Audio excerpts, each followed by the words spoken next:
প্রথমেই দেখে নেব আজকের 15টি তাজা সংবাদ। শুরুতেই শিরোনাম। তৃণমূল আমলে দেওয়া সব ওবিসি সার্টিফিকেট বাতিল, বিরাট নির্দেশ দিল কলকাতা হাইকোর্ট। আগস্টে অন্নপূর্ণা যোজনার টাকা না এলে কি করতে হবে, আবেদনকারীদের জন্য বড় আপডেট। কথা দিচ্ছি উত্তরবঙ্গ বাঙালি মুক্ত করব, টিএমসি নেতার মন্তব্য হইচই। নেতাজির নামে সেবা কেন্দ্র তৈরির ঘোষণা শুভেন্দুর, কি পরিষেবা পাবে জনগণ? পিএম কিষাণ ও কৃষক বন্ধুর টাকা একসঙ্গে পাওয়া যায়, সরকারি নিয়ম কি বলছে জানুন। 5 লাখ অব্দি ফ্রি চিকিৎসা, মুখ্যমন্ত্রী স্বাস্থ্য বীমা যোজনা কারা পাবেন, আবেদন পদ্ধতি জানুন। সপ্তম পে কমিশনের সুবিধা থেকে বাদ 15,000 সরকারি কর্মী, মিলবে না ডিএও। প্রথমে 12,000 কনস্টেবল, তারপর রাজ্য পুলিশে মেগা নিয়োগের ঘোষণায় খুশি চাকুরি প্রার্থীরা। বিজেপি নেতার বাড়ির পাঁচিলে সাদা থান, গাদার মালা, হুমকি চিঠিতে লেখা সাবধান হয়ে যা, নইলে। গরু পাচার মামলায় সিজ করেছিল সিআইডি, এনামুলের আত্মীয়দের সেই ভবনে আগুন, নিছক দুর্ঘটনা।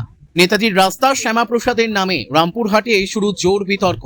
নেতাজিকে অসম্মানে পুলিশকে কঠোর ব্যবস্থার নির্দেশ মুখ্যমন্ত্রীর, গ্রেপ্তার হবেন অনন্ত মহারাজ। বদলের বাংলায় বিজেপি সরকারের 100 দিন, আসতে পারেন শাহ, রয়েছে একাধিক কর্মসূচি। মুখার্জি মুখোপাধ্যায় হলেও আয়ুষ্মান ভারত থেকে কাটা যাবে না নাম, এসআইআর এর তিক্ত অভিজ্ঞতা ঝেড়ে ফেলতে নির্দেশ নবান্নর। কেওয়াইসির জন্য কিনতে হবে গ্যাসের পাইপ বার্নার, অভিযোগে রাস্তা অবরোধ গ্রাহকদের। পশ্চিমাঞ্চলের উন্নয়নে নজিরবিহীন বরাদ্দ, 1610 কোটি টাকার প্রকল্পে জোর শুভেন্দু সরকারের। 3 অ্যাকাউন্টের পর আরো 4 ব্যাংক অ্যাকাউন্ট ফ্রিজ, ফের হাইকোর্টের দ্বারস্থ কালীঘাট তৃণমূল। প্রিয় দর্শক, এবার একে একে দেখে নিন আজকের প্রতিটি গুরুত্বপূর্ণ খবরের বিস্তারিত প্রতিবেদন।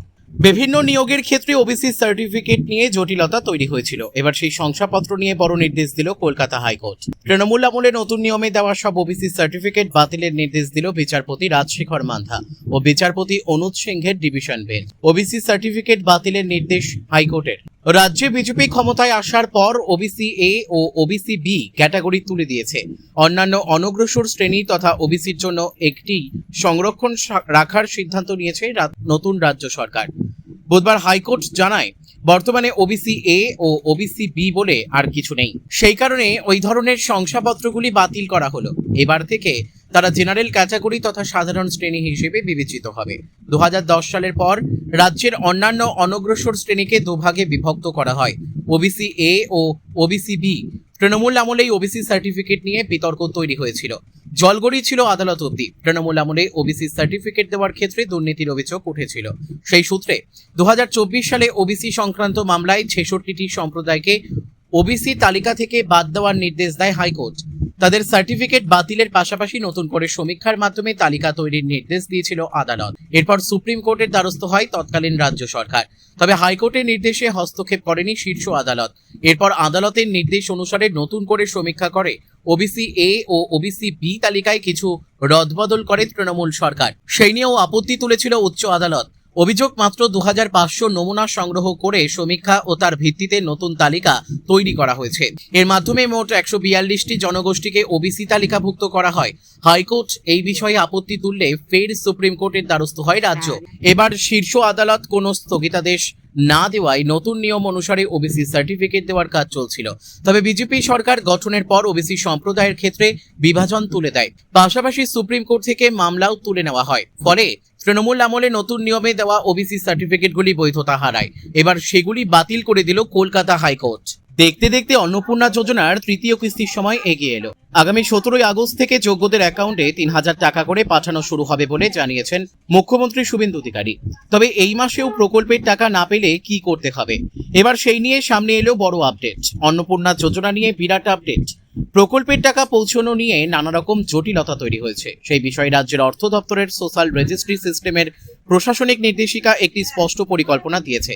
জানা গিয়েছে, পেমেন্ট আটকে যাওয়া, ঠিকানার অমিল সহ নানা সমস্যা মূলত 5টি প্রশাসনিক রিপোর্টের মাধ্যমে চিহ্নিত করা হয়। এক্ষেত্রে বলে রাখি, এই বিষয়গুলি শুধুমাত্র প্রশাসনিক পর্যবেক্ষণের ব্যবস্থা। সাধারণ মানুষ সরাসরি এই রিপোর্টগুলি দেখতে পাবেন না।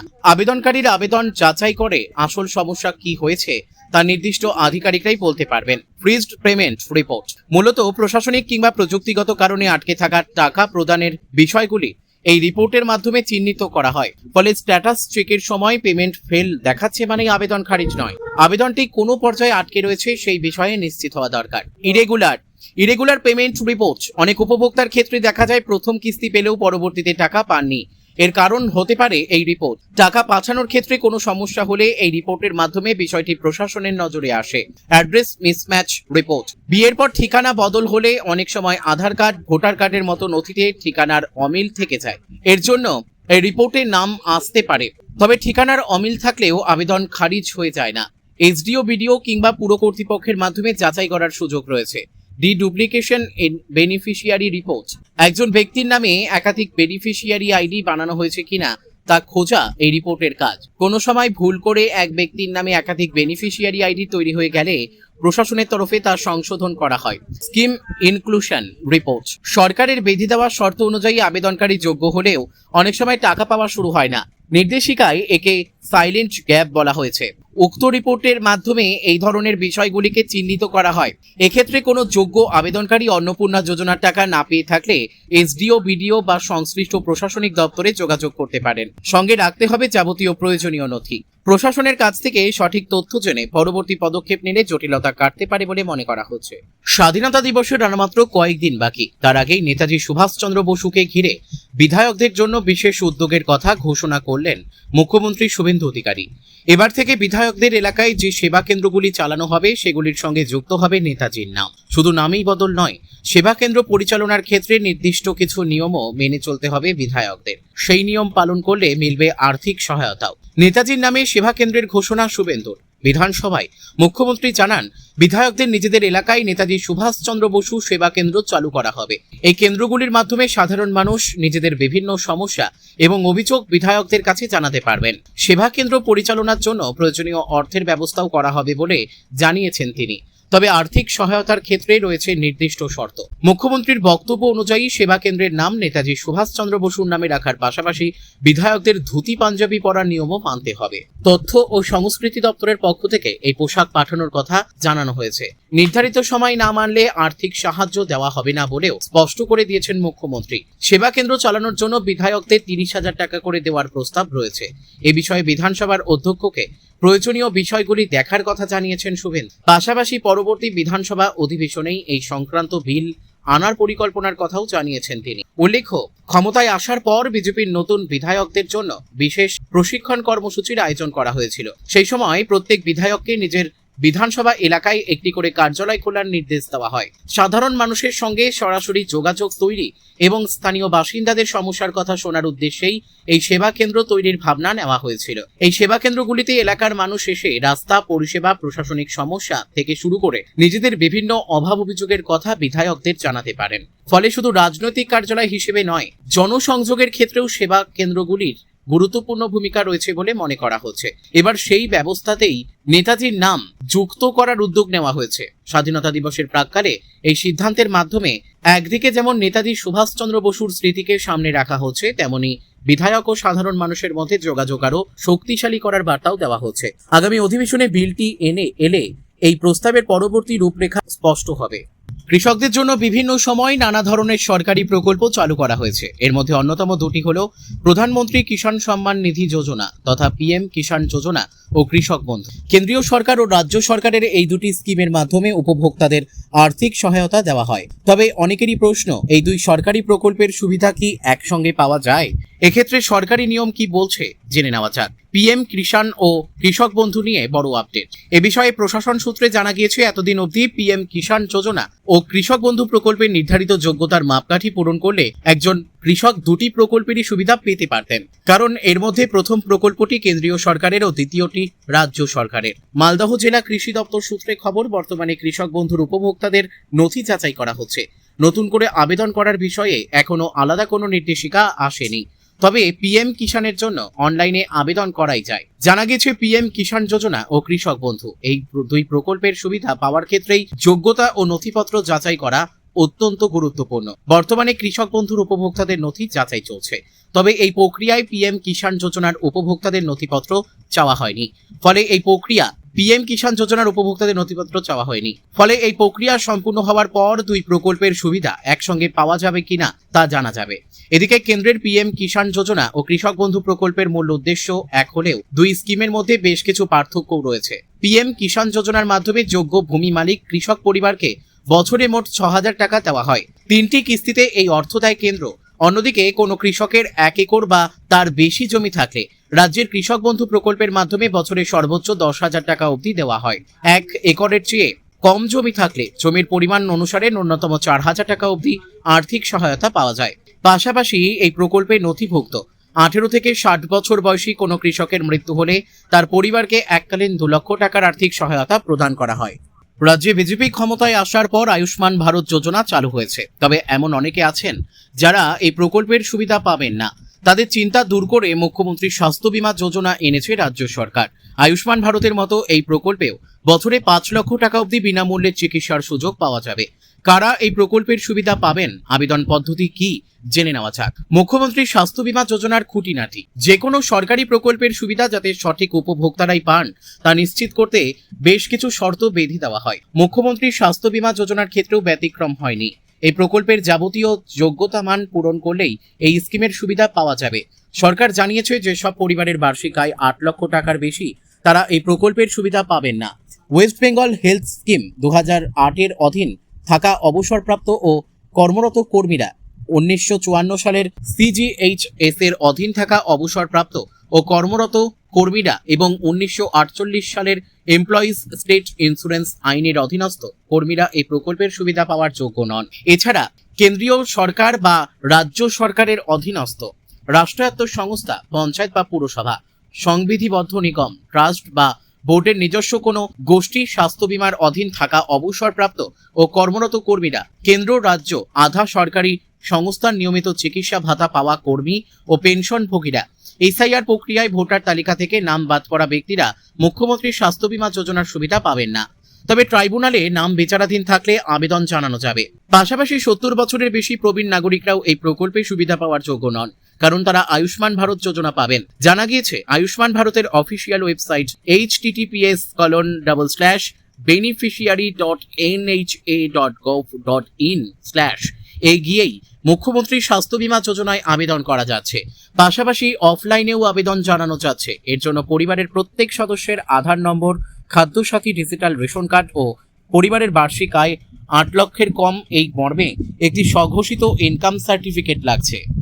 বাংলার মাটি থেকে বাঙালিকে তাড়ানোর চেষ্টা, অন্তত তেমনই মন্তব্য করার অভিযোগ উঠল তৃণমূল নেতার বিরুদ্ধে। 15ই আগস্টের মধ্যে বাঙালিদের উত্তরবঙ্গ ছাড়ার হুমকি দিয়ে কার্যত জঙ্গি সুলভ আচরণ তৃণমূল নেতার। এখানেই শেষ নয়, 2002 সালে সিপিএম পার্টি অফিসে KLO যে ঘটনা ঘটেছিল তার পুনরাবৃত্তির ইঙ্গিত পূর্ণ হুঁশিয়ারিও দিয়েছেন তিনি। অভিযুক্তের নাম সুখদেব রায়। অভিযুক্তের বিরুদ্ধে ধূপগুড়ি থানায় লিখিত অভিযোগ দায়ের করেছেন একদল যুবক। পুলিশ সূত্রে খবর, বিষয়টি নিয়ে পুলিশের তরফেও শতপ্রণোদিত মামলা রুজু করা হয়েছে। স্থানীয় রাজনৈতিক মহলে সুখদেব রায়কে ধূপগুড়ির বিধায়ক নির্মল চন্দ্র রায়ের ঘনিষ্ঠ বলে দাবি করা হচ্ছে। তার এই মন্তব্যকে কেন্দ্র করে সরব হয়েছে বিরোধী রাজনৈতিক দলগুলি। অভিযুক্ত তৃণমূল নেতা বলেন, কথা দিচ্ছি উত্তরবঙ্গ থেকে বাঙালি মুক্ত করব। বাংলাদেশ ও দক্ষিণবঙ্গ থেকে মার খেয়ে এসেছেন না, খুঁজে খুঁজে বের করব। সিপিআইএম এর ধূপগুড়ি এরিয়া কমিটির সম্পাদক জয়ন্ত মজুমদারের অভিযোগ, এই ধরনের বক্তব্য শুধু রাজনৈতিক উস্কানি নয়, এর মাধ্যমে সাম্প্রদায়িক সম্প্রীতি নষ্ট করার পাশাপাশি বাংলাকে বিভক্ত করার পরিবেশ তৈরি করার চেষ্টা করা হচ্ছে। বাংলাকে ভাগ করার কোনো চক্রান্ত হলে কিংবা বিচ্ছিন্নতাবাদী শক্তি ফের মাথাচাড়া দিলে তার বিরুদ্ধে বৃহত্তর আন্দোলন গড়ে তোলার হুঁশিয়ারি দিয়েছেন তিনি। অন্যদিকে বিজেপিও তৃণমূল নেতার মন্তব্যের তীব্র বিরোধিতা করেছে। বিজেপির জলপাইগুড়ি জেলার সম্পাদক মাধবচন্দ্র রায় বলেন, সুখদেব রায় এর আগেও সামাজিক মাধ্যমে একাধিক উস্কানিমূলক মন্তব্য করেছেন বলে তাদের অভিযোগ। এবার যে মন্তব্য সামনে এসেছে তা বাংলার সামাজিক সম্প্রীতি নষ্ট এবং বিভাজনের রাজনীতিকে উস্কে দিচ্ছে। সপ্তম পে কমিশন গঠনের লক্ষ্যে পদক্ষেপ নিতে শুরু করেছে রাজ্য সরকার। রাজ্য সরকারি কর্মীদের বেতন সহ অন্যান্য সুযোগ সুবিধার বিষয়ে বেতন কমিশনকে পরামর্শ দিতে একটি ওয়েবসাইট তৈরির সিদ্ধান্ত নেওয়া হয়েছে। কমিশনের সিদ্ধান্তে স্বাভাবিকভাবেই খুশি রাজ্য সরকারি কর্মীরা, তবে মাথায় বাজ পড়েছে রাজ্যের বিশ্ববিদ্যালয় ও শিক্ষা বোর্ডের অশিক্ষক কর্মীদের। কারণ কি, সপ্তম পে কমিশনের সুবিধা থেকে বঞ্চিত হতে পারেন অনেকে। অভিযোগ, নয়া বেতন কমিশনের আওতা থেকে একাধিক শিক্ষা প্রতিষ্ঠানের প্রায় 15,000 কর্মী বাদ পড়েছেন। 29শে জুলাই প্রকাশিত সরকারি তালিকার তথ্য বিশ্লেষণ করে দেখা যাচ্ছে, নয়া কমিশনের সুবিধা থেকে রাজ্যের প্রায় 25টি সরকারি বিশ্ববিদ্যালয়, মধ্য শিক্ষা পর্ষদ, উচ্চ মাধ্যমিক শিক্ষা সংসদ এবং মাদ্রাসা শিক্ষা পর্ষদের অশিক্ষক কর্মীদের বাদ রাখা হয়েছে। এই সমস্ত শিক্ষা প্রতিষ্ঠানের শিক্ষক ও পদস্থ আধিকারিকদের নতুন বেতন কমিশনের আওতায় রাখা হয়েছে ঠিক, তবে বঞ্চিত অশিক্ষক কর্মীরা এই বিষয়ে সামনে আসতেই ক্ষোভে ফেটে পড়েছেন এই সকল কর্মীরা। উল্লেখ্য, এর আগেও সরাসরি পে কমিশনের আওতায় না এনে আলাদা পে কমিটি গঠন করে বেতন বৃদ্ধি করা হতো এই সকল কর্মীদের। দীর্ঘদিন ধরে তাদের অভিযোগ ছিল এই প্রথার কারণে আর্থিক সুবিধার ক্ষেত্রে বৈষম্য হতো তাদের সাথে। এরপর তৃণমূল সরকারের আমলে বিশেষ করে 2015 সালে ষষ্ঠ পে কমিশন গঠনের সময় সরাসরি পে কমিশনের আওতায় আনার জন্য দাবি তুলে বিক্ষোভে সামিল হন এই কর্মীরা। দীর্ঘ আন্দোলন অনশনের পর অবশেষে 2019 সালে তৎকালীন মমতা সরকার তাদের দাবি মেনে নেয়। ষষ্ঠ পে কমিশনের আওতায় আসে এই কর্মীরা। তবে এবার নয়া পে কমিশনের ক্ষেত্রে ফের তাদের চূড়ান্তভাবে বঞ্চনা করা হচ্ছে বলে অভিযোগ। ইতিমধ্যেই সরকারের সিদ্ধান্তের বিরোধিতা করে একজোট হতে শুরু করেছেন এই সকল কর্মীরা, যাতে অবিলম্বে সিদ্ধান্ত পুনরায় বিবেচনা করা হয়। অর্থ দপ্তর ও উচ্চশিক্ষা দপ্তরের কাছে স্মারকলিপি জমা দেওয়া হয়েছে। তাদের দাবি না মানা হলে আগামী দিনে পথে নামারও হুঁশিয়ারি দিয়েছেন তারা। রাজ্য পুলিশে বিপুল নিয়োগ নিয়ে সম্প্রতি বড় ঘোষণা করেছিলেন মুখ্যমন্ত্রী শুভেন্দু অধিকারী। গত জুলাই মাসে ভবানী ভবনে আয়োজিত একটি অনুষ্ঠান থেকে এই বিষয়ে ঘোষণা করেন তিনি। এবার কনস্টেবল নিয়োগ সহ পুলিশ নিয়োগের বিষয়ে বড় আপডেট দিলেন পুলিশ রিক্রুটমেন্ট বোর্ডের চেয়ারম্যান নীরজ কুমার সিং। তাতে আশার আলো দেখছেন চাকরি প্রার্থীরা। পুজোর আগেই 12,000 কনস্টেবল নিয়োগ। রাজ্য পুলিশে কর্মীদের ঘাটতি দূর করতে বিপুল নিয়োগ শুরু করতে চলেছে রাজ্য সরকার। প্রথম দফায় দুর্গাপুজোর আগেই 12,000 কনস্টেবল নিয়োগের লক্ষ্যমাত্রা নেওয়া হয়েছে। এরপর আরও 17,143টি পদে নিয়োগ প্রক্রিয়া শুরু হবে। মঙ্গলবার পিআরবি চেয়ারম্যান এই সম্ভাবনার কথা জানিয়েছেন। পুলিশ রিক্রুটমেন্ট বোর্ড চেয়ারম্যান জানিয়েছেন, স্বচ্ছতা বজায় রেখে সম্পূর্ণ প্রক্রিয়া সম্পূর্ণ করা হবে।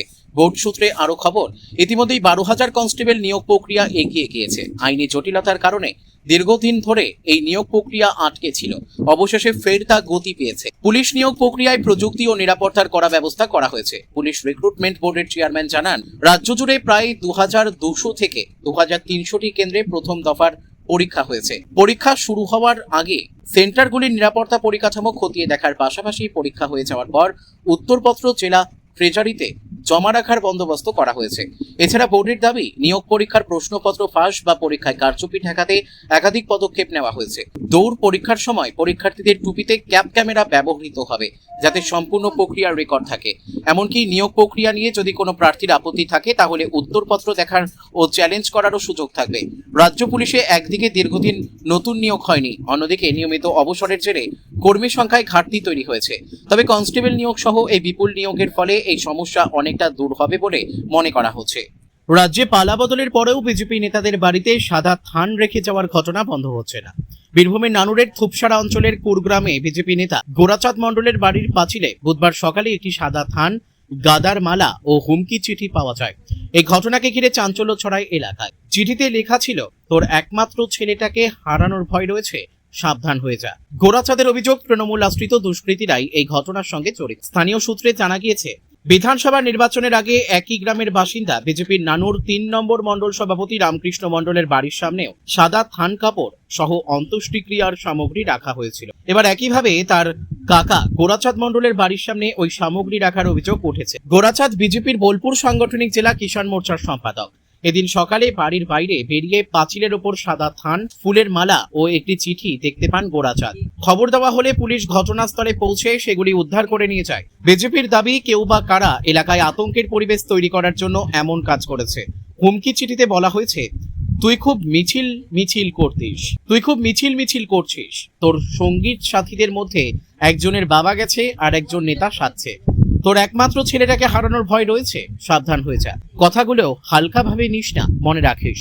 একবার হুমকি দিলেই তোর সঙ্গী সাথীরা কথা বলা বন্ধ করে দেবে। নেতার সঙ্গে আমাদের লোক ঢুকে আছে, এটা তোকে জানিয়ে দিলাম। তুই যা পারিস করে নি, আমি যা পারবো করে নেব। প্রসঙ্গত, চলতি বছরের 18 ফেব্রুয়ারি ওই গ্রামের বিজেপি নেতা তথা বিজেপির নানুর 3 নম্বর মণ্ডল সভাপতি রামকৃষ্ণ মণ্ডলের বাড়িতে কেউ বা কারা একইভাবে সাদা থান ও ফুল মিষ্টি রেখে গিয়েছিল। সেবারও অভিযোগ উঠেছিল তৃণমূলের বিরুদ্ধে। এবার তার কাকার বাড়িতে পড়ল সাদা থান। রাজ্যে পালা বদলের পর নানুরের ওই একই গ্রামে আর এক বিজেপি নেতার বাড়িতে থান